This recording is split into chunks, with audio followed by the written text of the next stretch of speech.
বয়স 3 মাস। আমি দল করি দেখে বলতেছি না,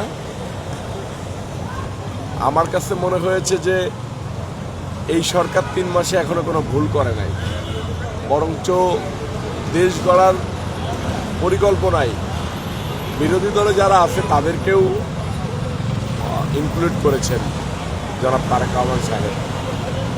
আপনি দেখেন যে তেলের সমস্যা সমাধানের জন্যই বিরোধী দল সহ সবাইকে নিয়ে একটা কমিটি গঠন করেছে, ইনশাল্লাহ এটা সমাধানের পথে।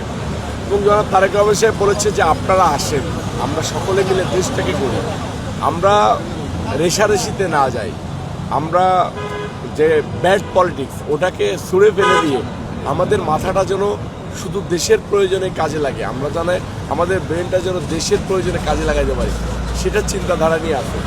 এখন দেখেন, আল্লাহ রাসূলেরও তো শত্রু ছিল, আমারও শত্রু আছে, আপনারও শত্রু আছে, সবারই শত্রু আছে, সবাই সবাইকে পছন্দ করে না। তারা চেয়েছিল যে কোনোভাবে ইঞ্জিনিয়ারিংয়ের মধ্য দিয়ে ভোট ছাড়াই ক্ষমতায় আসবে, এখন তাদের সেই স্বপ্নটা দুঃস্বপ্নে পরিণত হয়েছে। জনগণ তাদেরকে লাল কার্ড দেখিয়েছে, এখন কিছু না কিছু বলতে হবে।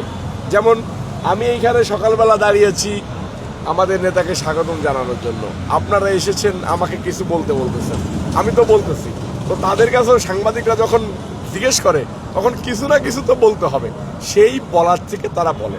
বিরোধিতা করতে হয় তাই করে, বিরোধিতা করার জন্য অন্য কোনো সেক্টর নাই, অন্য কোনো টপিকস নাই, অন্য কোনো অপশন নাই। যদি কোনো সরকার কোনো ভুল করে সেটা সকলে মিলে আবার সমাধান করা যাবে। এখন পর্যন্ত আমি কোনো ভুল দেখতেছি না। ধন্যবাদ। একটা বিষয় আপনার কাছে জানতে চাইবো, একটু ছোট করে বলবেন।